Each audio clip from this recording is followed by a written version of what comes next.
오늘 설교의 제목은 미래 성공 전략. 대단한 것 같지만 제목이 가지고 있는 의미를 여러분들은 좀 더 말씀 안에서 세세하게 함께 새길 수 있었으면 하는 바람입니다. 보통 우리가 아이들과 또 청소년들을 이야기할 때 가정과 사회, 공동체의 미래라는 표현을 많이 사용을 합니다. 우리의 다음이, 우리의 날들이 이 아이들의 삶 속에 어깨에 그대로 달려 있기 때문에 그렇습니다. 오늘 우리가 잘 살았다고 평가받으려면 우리의 다음 세대를 이루는 아이들의 삶에 주어지는 축복이 있어야 합니다. 그래서 우리는 미래를 걱정하고 그 아이들의 미래를 위해서 많은 노력을 기울이려고 애를 쓰고 있습니다. 저희 교회도 교회 학교에 힘을 쏟고 있습니다. 다음 세대 아이들을 위해서 기도하고 있습니다. 그런데 그 미래가 되는 우리의 아이들이, 청소년들이 많이 아프고 있습니다. 행복해야 할 아이들이 삶의 행복을 잊어버린 지 오래입니다.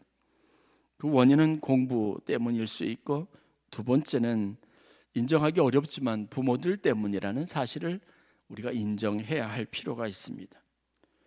부모는 자녀들을 위해서 나름대로 최선을 다하는데 우리의 삶의 현실은 자꾸 어긋나기만 합니다. 딜레마가 있습니다. 부모 때문에, 부모가 한 행동 때문에 자녀들이 행복하지 못하는 이 결과로 자꾸 이어지기 때문에 그렇습니다. 왜 부모가 자녀의 행복을 위해서 애를 쓰는데, 도움을 주려고 애를 쓰는데 자녀들은 그럴수록 더 행복하지 못하고 아프고 불행해지는 것일까라는 질문을 던져봅니다. 여러분들뿐만 아니라 저도 같이 가지고 있는 딜레마입니다. 분명 우리가 하는 노력과 아이들이 삶으로 받아들이는 결과는 같아야 합니다. 그런데 어긋납니다.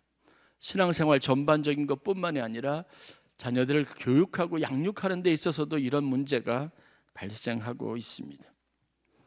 우리의 불행했던 날, 우리가 살아왔던 날의 경험들을 가지고 아이들이 그러지 않은 삶을 살기를 누구보다도 많이 원하고, 그래서 애를 쓰는데 그게 잘 아이들의 삶 속에 투영되지 않는 것 같은 아쉬움이 있습니다.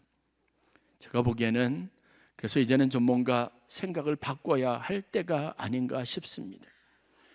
저는 설교를 준비하면서 정말 간절한 마음으로 기도했습니다. 제가 오늘 여러분들과 함께 나누려고 하는 말씀은 이전에 그냥 보통 전하던 말씀과 다르게 제 마음의 간절함을 가지고 여러분들에게 호소하고 싶은 마음으로 준비한 말씀입니다. 아이들의 성공적인 미래를 꿈꾼다면 이제는 여러분들의 생각을 전환하십시오. 마음을 바꾸어야 합니다. 그 가던 곳에서 돌이켜야 합니다. 뿐만 아니라 바른 길을 찾아야 합니다. 그것은 우리가 가지고 있는 어떤 주관이나 생각에 있지 않고 하나님의 말씀 성경에서 그 근원을 찾을 수 있습니다. 성공적인 미래를 위해서 우리가 가져야 될 가장 효과적이고 바른 전략이 성경에서는 어떻게 우리에게 말씀되어지고 있는지를 한번 살펴보기를 원합니다. 인간적인 관점이 아니라 좀 영적인 관점에서 하나님의 모든 지혜로 우리가 이 문제를 접근할 필요가 있는 것 같습니다. 세 가지 정도 여러분들과 함께 말씀을 나누겠는데, 다윗의 인생, 다윗의 이야기가 그 핵심에 있는 이야기가 될 겁니다. 첫 번째는 우리의 관점을 좀 바꾸었으면 좋겠습니다. 다시 말해서 우리의 생각이 바뀌어야 합니다. 우리가 계속했던 노력들이 결국은 나도 행복하지 못하고 자녀들도 행복하지 못하고 내 뜻대로 자녀들이 되지 않아서 속상하고 자녀들은 부모의 뜻대로 살지 못해서 안타까운 이 일을 언제까지 반복해야 되느냐라는 여러분, 이 안타까운 현실을 직면해야 합니다. 우리가 뭔가 좀 바꿀 수 있다면, 생각을 다르게 할 수 있다면 아이들도 나도 만족할 수, 그리고 행복할 수 있지 않을까라는 생각을 좀 가져야 합니다. 세속적인 생각이 아니라, 지금까지 우리가 늘 익숙하게 해왔던 방식이 아니라 이 방식이 하나님의 말씀에 근거한 것이라면 여러분들이 완전히 좀 생각을 바꾸고 새로운 각도에서 새로운 노력을 기울일 수 있으면 좋겠습니다. 다윗의 어린 시절을 묵상하는데 우리가 제일 쉽게 하는 실수가 뭔지 아십니까? 처음 이제 10대 소년일 때 사무엘이 그에게 기름을 부었을 때, 하나님이 그를 지정해서 나와서 다음 이스라엘의 사울의 뒤를 이은 왕이 될 제목이라고 그렇게 결정하는 순간에 다윗의 모습에서 너무 우리가 신앙적인 면, 또 하나님이 기름 부음을 받을 만한 면모가 있다고 생각을 하는 것 같습니다. 다시 말해서 다윗처럼 우리 아이들도 그렇게 되어야 하고 그렇게 성장해야 한다는 하나의 틀을 갖는 것 같습니다. 그러면 어떤 일이 일어나느냐? 오늘 성경에서 보는 말씀은 참 우리가 안타까움으로 볼 수밖에 없는데, 처음에 사무엘이 하나님의 말씀을 가지고 다음 사울의 뒤를 이을 왕의 제목에게 기름을 붓기 위해서 베들레헴으로 갔습니다. 선지자 사무엘의 방문 소식을 듣고 그 베들레헴에 있었던 모든 장로들과 그리고 지도자들이, 어른들이 모여들었습니다. 사무엘의 방문을 받으면서 그들은 스스로를 정결하게 하는 예식을 다 했습니다. 이제 하나님이 우리 마을에서 우리를 위해서 행하실 일들이 무엇일까를 기대하는 마음을 가지고 준비한 겁니다. 그렇게 해서 예식은 점점점 이새와 그의 아들들에게 집중되고 그 아들들 중에 다음에 왕이 될 제목을 선정하고 선택하는 과정으로 이제 그 집중되는 시선들이 모아지기 시작합니다. 그래서 거기 있는 사람들이 다 인정하고 마음에 결정한 사람이 누가 있는데 그 아들의 이름이 엘리압이라고, 바로 이새의 장남입니다. 그가 왕으로서 세움을 받고 그에게 기름 부어지는 것이 모든 사람이 생각하기에 마땅하다고 여기는 그때 하나님께서 사무엘에게 그는 아니라고 하는 말씀을 주셨습니다. 겉으로 보여지는 것, 사람들이 인정할 만한 것, 그래서 그게 모든 사람들이 다 공감할 만한 것이 좋은 것이라고 생각하지만 하나님은 그 기준으로 다음 왕의 제목을 선택하지 않았다는 겁니다. 아버지 이새도 선지자 사무엘도 그곳에 있는 준비된 사람이 기름 부음을 받아야 되고 왕이 되어야 된다는 생각을 가지고 있었던 겁니다. 그때 그들의 생각했던 리스트에 다윗은 없었습니다. 그곳에 있지도 않았습니다. 초청도 되지 않았습니다. 심지어는 다윗이 있어야 된다는 사실조차 부모조차 까마득하게 잊어버리고 있었습니다. 결국 사람들은 외적인 것으로부터 어떤 편견을 가지고, 선입관을 가지고, 자신이 정한 선택의 기준을 가지고 이 사람은 그럴 만한 제목이고 그럴 만한 능력이 있다고 생각하는 그런 행태를 보인 겁니다. 그런데 사람들의 결정과 선택에 다윗은 없었다는 게 우리가 보아야 할 실질적인 겁니다. 그러면 이 모든 편견을 벗고 하나님이 다윗을 선택했던 진짜 이유가 무엇인가? 성경 시편 78편 70절부터 72절에 이런 다윗의 선택에 대한 구절이, 직접적인 구절이 기록이 되어져 있습니다. 또 그의 종 다윗을 택하시되 양의 우리에서 취하시며 젖 양을 지키는 중에서 그를 이끌어내사 그의 백성인 야곱, 그의 소유인 이스라엘을 기르게 하였더니 이에 그가 그들을 자기 마음에 완전함으로 기르고 그의 손에 능숙함으로 그들을 지도하였도다. 외모가 아닙니다. 우리가 생각하는 어떤 그 기준이 아닙니다. 사람들이 생각하는 합리적이고 모두가 공감할 만한 그런 일이 아닙니다. 하나님은 이스라엘의 왕으로서, 사울을 이을 왕으로서 그의 마음속에 두고 있었던 사람은 다윗이었습니다. 다윗의 어떤 면입니까? 그것은 아무도 알 수 없었던 것입니다. 하나님의 머릿속, 마음속에는 이스라엘 백성들, 야곱과 이스라엘 그의 백성들이 마치 양과 같아서 이 양무리들을 잘 이끌어 나갈 그의 성숙함을 보이고, 그리고 완전함으로 하고 좋은 리더십을 가지고 이 양들을 이끌 목자가 필요했던 겁니다. 여러분, 우리가 생각하는, 여러분들이 판단하는 여러분의 자녀들의 모습과 하나님의 마음속에 두고 있는 자녀들의 모습은, 또 미래의 모습은 완전히 다를 수 있다는 걸 알아야 합니다.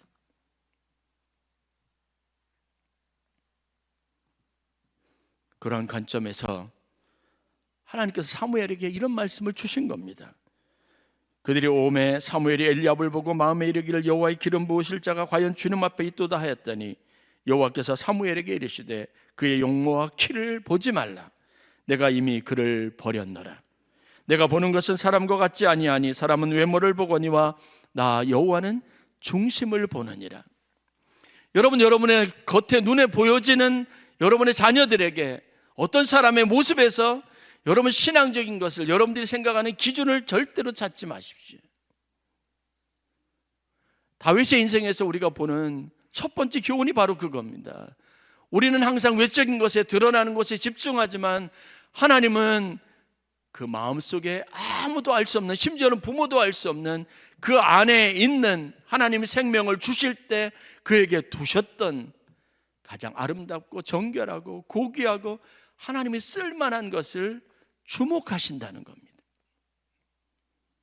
우리는 인간이니까요, 보여지는 것에 집중할 수밖에 없습니다. 그것 때문에 낙심하고, 그것 때문에 망했다고 생각하기도 하고, 그것 때문에 마치 우리가 잘한 것처럼 우쭐대기도 하다가 나중에 그것 때문에 가장 크게 실망하고 낙심하는 겁니다. 아이들의 미래를 행복하게 하고 싶고, 여러분들이 정말 여러분의 자녀를 귀하고 아름답게 하나님이 기뻐하시는 사람으로 키우기를 원한다면, 그래서 기준을 바꿔야 합니다. 내 생각을 바꿔야 합니다. 그리고 최소한 여러분들은 하나님이 이 아이를 보시는 것이 있다, 기준이 있을 것이라는 사실을 믿어야 합니다.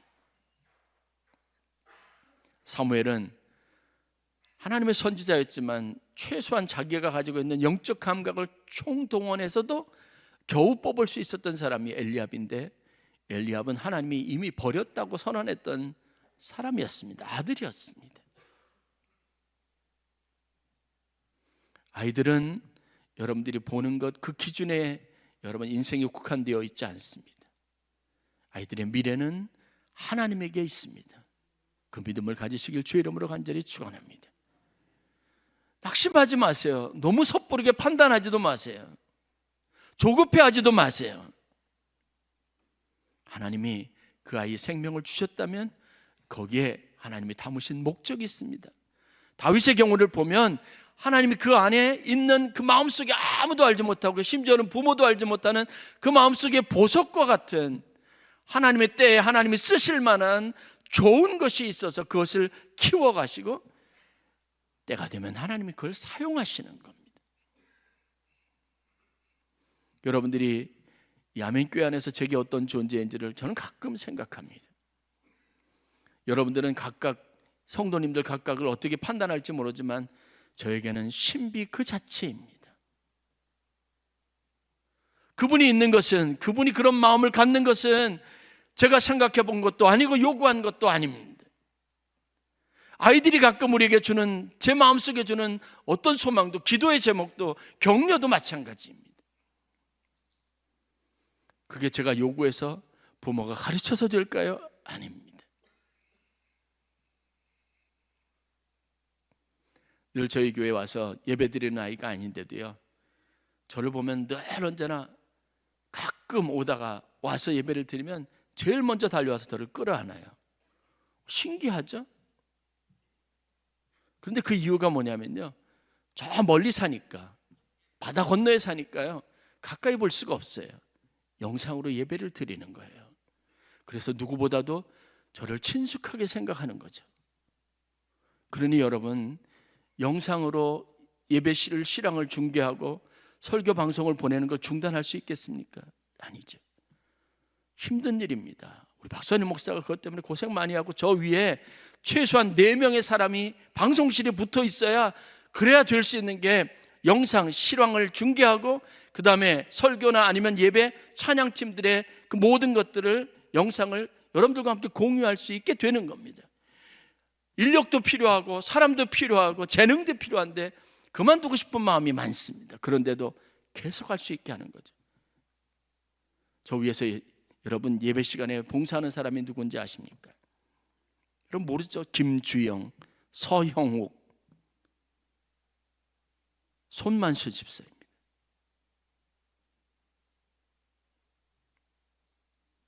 그 아이들이, 재능들이 여러분 부모가 생각했던 그런 것 아니에요.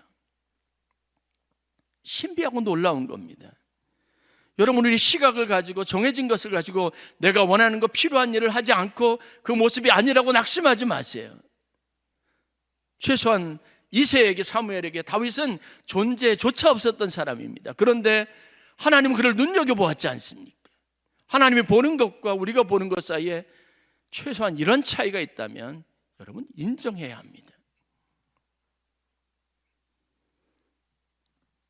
바울은 자신의 경험을 통해서 하나님의 경륜과 섭리의 오묘하고 신비한 것을 많이 보았습니다. 그가 가장 화려하고 사람들에게 인정받을 만한 이력을 가지고 있을 때 하나님이 그를 사용하지 않았습니다. 그 모습을 가지고 자기가 했던 일은요, 예수 믿는 사람들을 핍박하는 겁니다. 죽이는 겁니다.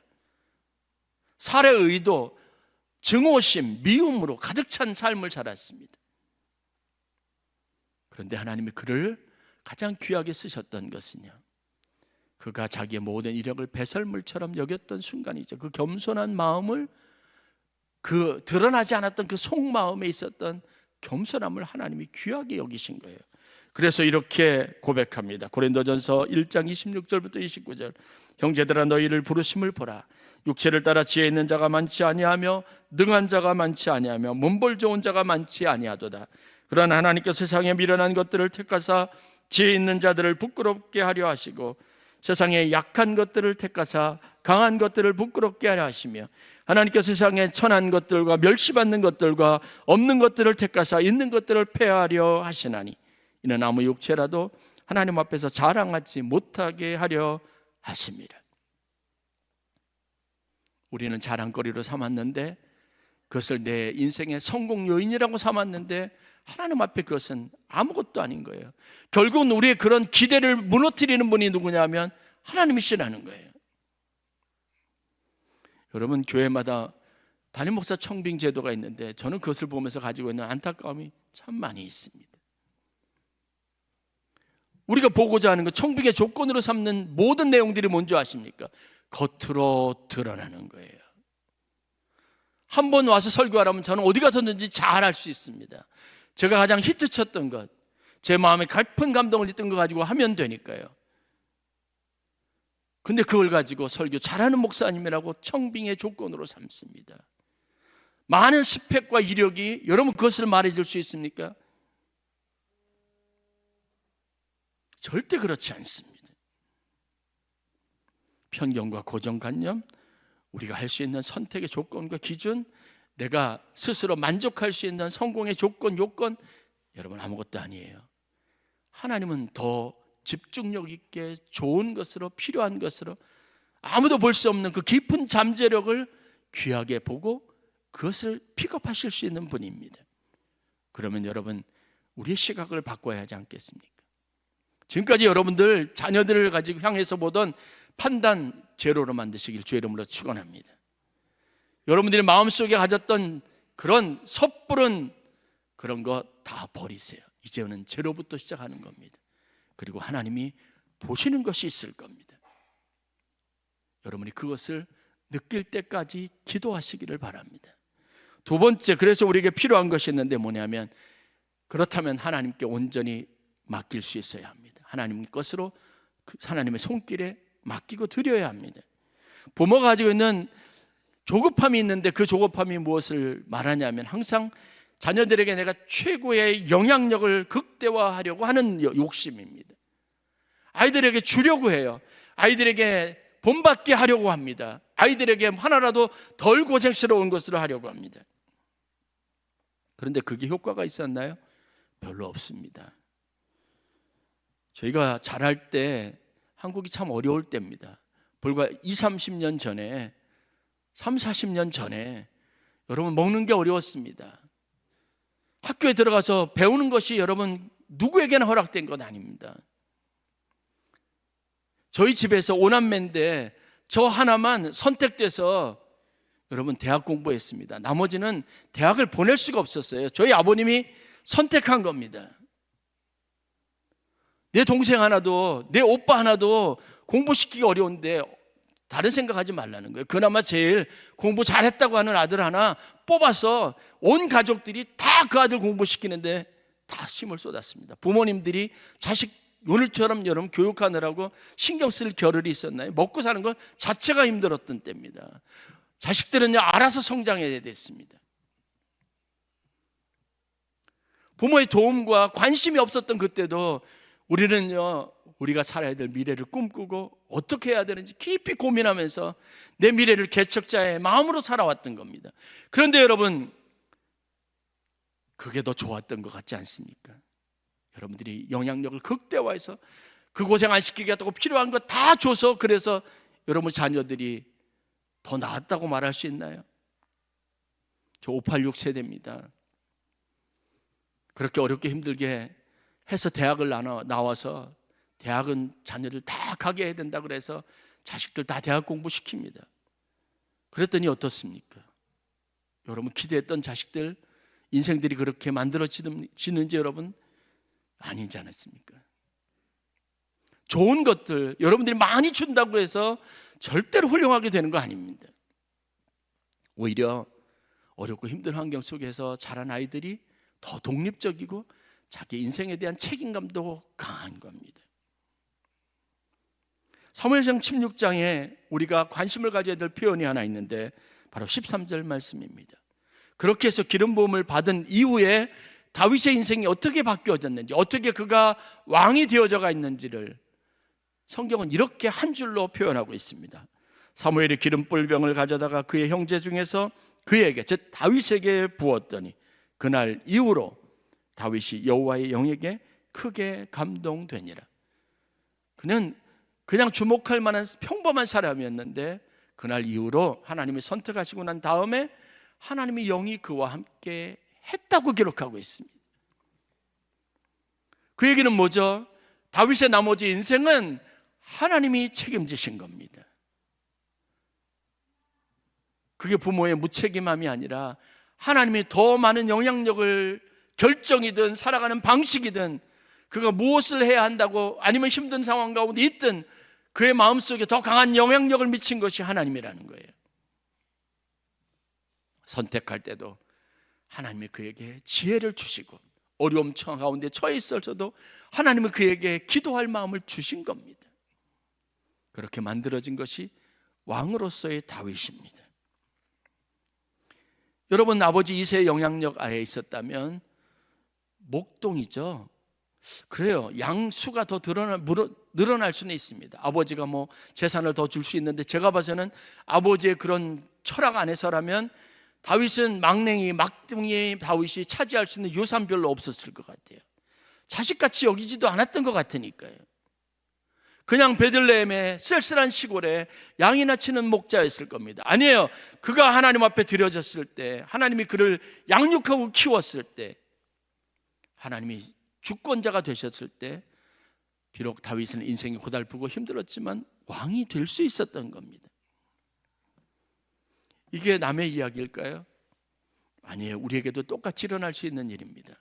누가복음 2장에 예수님에 관한 이야기, 유년 시절의 이야기가 담겨져 있습니다.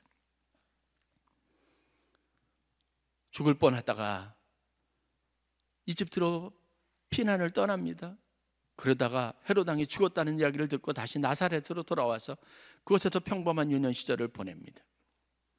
그때 유소년 시절에 관련된 성경이 예수님에 대한 평가가 두 곳에서 기록이 되어져 있는데 여러분들이 잘 아는 누가복음 2장 40절 말씀을 보면 나사렛에서 예수님이 거주하게 된 다음 이야기 다음에 아이가 자라며 강하여지고 지혜가 충만하며 하나님의 은혜가 그의 위에 있더라라는 성경의 표현을 사용합니다.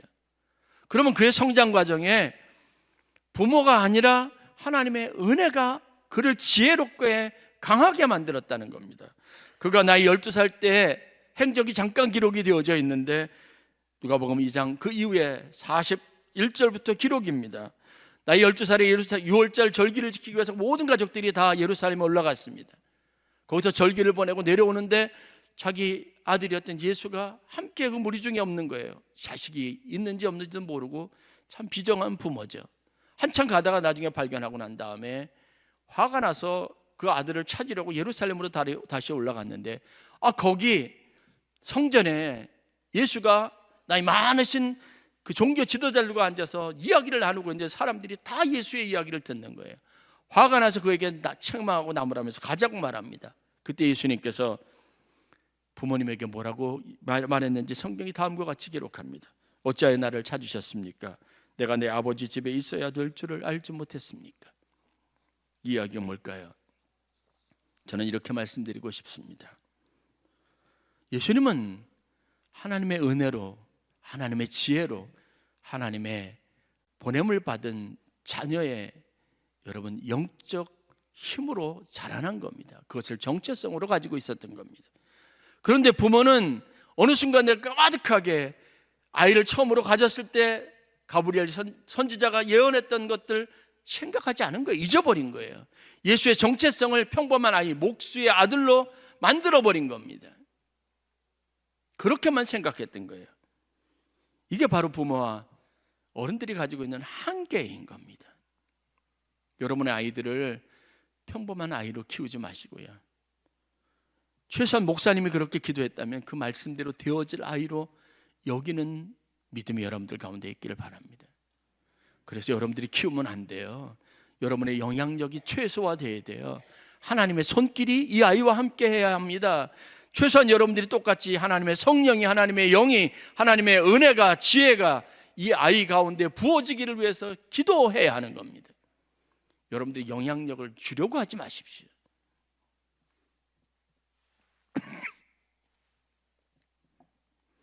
마지막으로, 그래서 우리는 말씀 곧 성경을 부지런히 가르쳐야 합니다.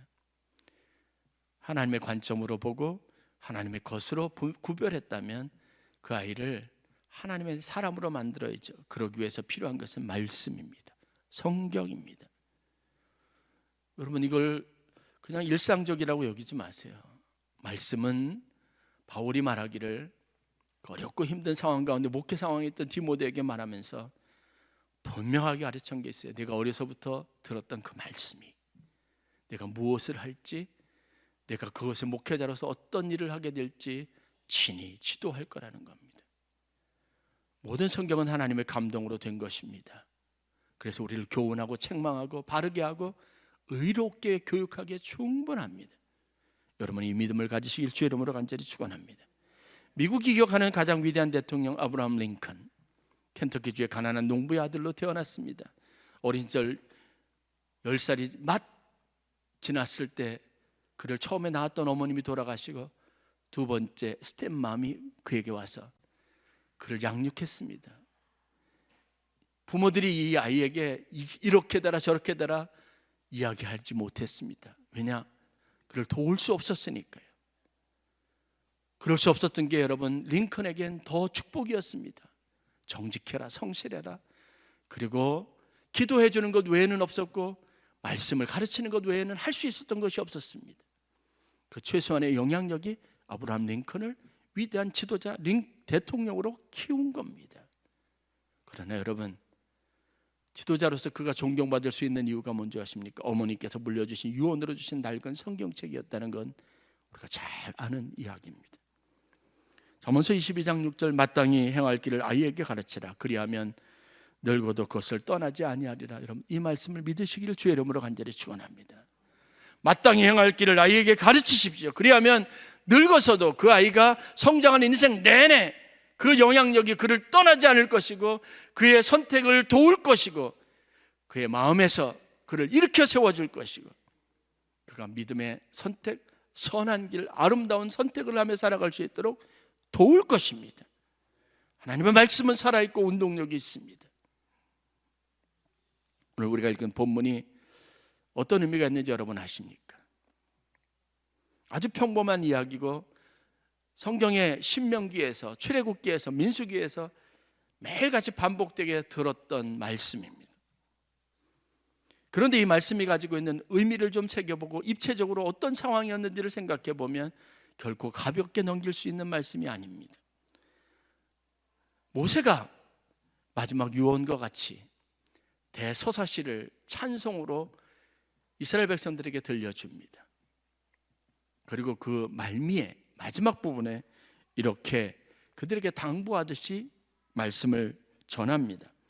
내가 오늘 너희에게 증언한 모든 말을 너희의 마음에 두고 너희의 자녀에게 명령하여 이 율법의 모든 말씀을 지켜 행하게 하라.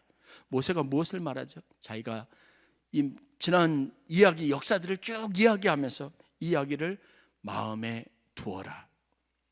어떤 일이 있었는지, 하나님은 무슨 것으로 우리에게 말씀하셨는지를 마음에 꼭 새기라는 겁니다. 그리고 너희의 자녀에게 명령하여 이 율법의 모든 말씀을 지켜 행하게 하라. 그리고 이어지는 말씀입니다. 이는 너희에게 헛된 일이 아니라 너희의 생명이니 이로 말미암아 너희가 요단을 건너가 차지할 그 땅에서 너희의 날이 장구하리라. 이 땅이 가나안 땅이 진짜 축복의 땅이 되기 위해서는, 적과 꿀이 흐르는 땅이 되기 위해서는, 그것이 너희들의 삶의 터전이 되기 위해서는 이 말씀을 마음에 두고 이 말씀을 부지런히 자녀들에게 가르치는 것이 핵심이라는 겁니다. 이로 말미암아 너희가 원하고 바라던 날이 장구하게 되는 겁니다. 오랫동안 계속된다는 겁니다.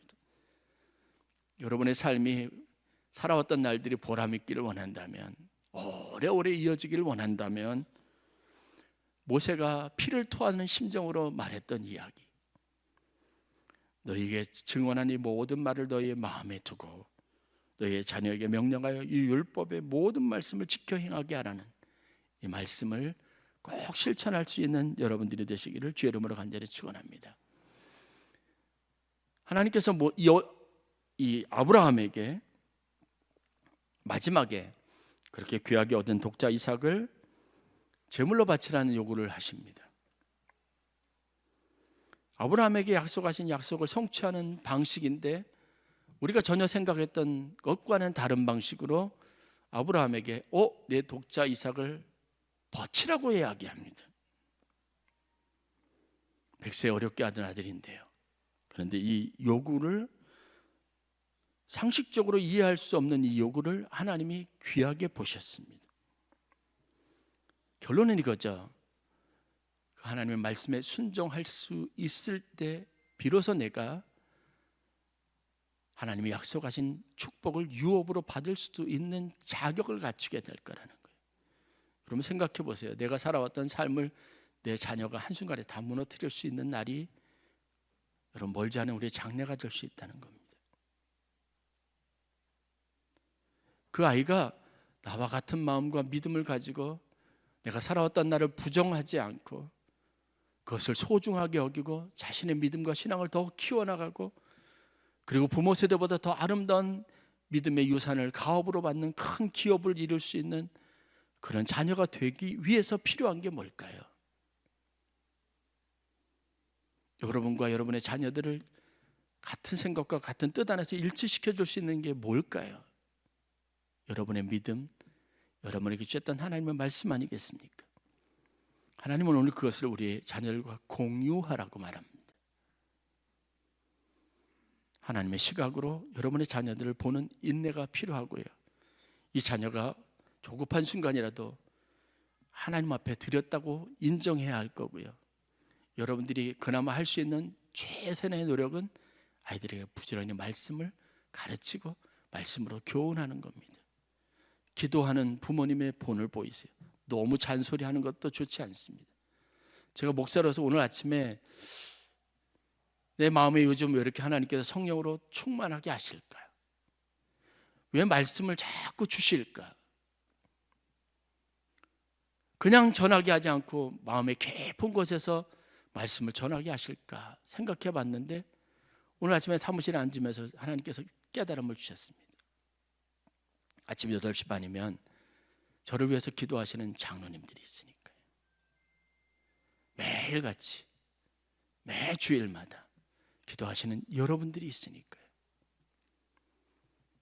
이거는 영적인 신비라서 제가 직접 알 수 있는 것은 아닙니다. 그런데 하나님은 영이시니까 여러분의 기도를, 여러분의 사모하는 마음을, 목회자를 향한 축복을 하나님이 아시니까 그 마음을 제게 이식시켜 주시는 거예요. 그래서 저를 사용하시는 겁니다. 누구를 위해서? 여러분들을 위해서. 여러분에게도 이런 삶의 패턴들이 축복으로 주어지는 신비한 역사가 있기를 주의 이름으로 간절히 축원합니다. 기도하겠습니다.